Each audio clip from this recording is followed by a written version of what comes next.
বিগত বছৰসমূহৰ দৰে এই বছৰ মৰিগাঁও সদৰ ছাত্ৰ সন্থাৰ উদ্যোগত আৰু দন্দুৱা শাখা ছাত্ৰ সন্থাৰ সহযোগত দন্দুৱা দিনজোৰা কাৰ্যসূচীৰে অনুষ্ঠিত হয় শ্বহীদ দিৱস।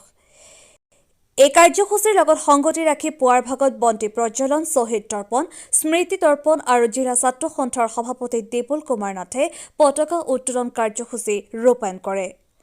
জুয়ে পুৰা দিৰাশীৰ ৰাজ্যৰ অস্তিত্ব ৰক্ষাৰ সংগ্ৰামত 13 ফেব্ৰুৱাৰীত দন্দুৱা অঞ্চলৰ 5 গৰাকীকৈ বীৰ বীৰংগনাই অসম আৰু অসমীয়াৰ হকে প্ৰাণাহুতি দিছিল।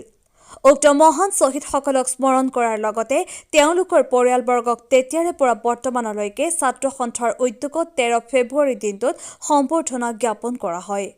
সোমবাৰে দন্দুৱাত মৰিগাঁও সদৰ ছাত্ৰ সন্থাৰ সভাপতি প্ৰণৱ কুমাৰ বৰ্মনে আঁত ধৰা অনুষ্ঠানটোত দন্দুৱাৰ শ্বহীদৰ পৰিয়ালবৰ্গক সম্বৰ্ধনা জ্ঞাপন কৰা হয়।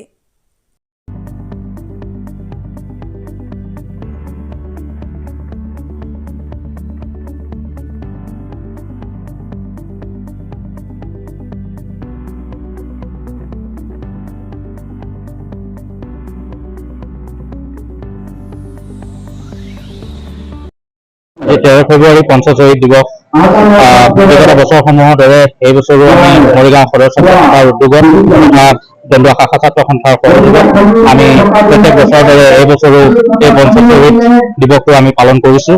পোনপ্ৰথমে আমি শ্বহীদ এই দিৱসৰ এই প্ৰাকখনতে আমি এই দন্দুৱা অঞ্চলৰ যি পাঁচোগৰাকী বীৰ বীৰাংগনাই তেওঁলোকৰ আত্মবলিদান দিছিল সেইসকলক পোনপ্ৰথমে মই সশ্ৰদ্ধ প্ৰণিপাত জনাইছোঁ আৰু তেখেতসকলক শ্ৰদ্ধা জ্ঞাপন কৰাৰ উদ্দেশ্যৰে আমি প্ৰত্যেক বছৰে আজি এই দিনটোতেই শ্বহীদ দিৱস হিচাপে পালন কৰি আহিছোঁ।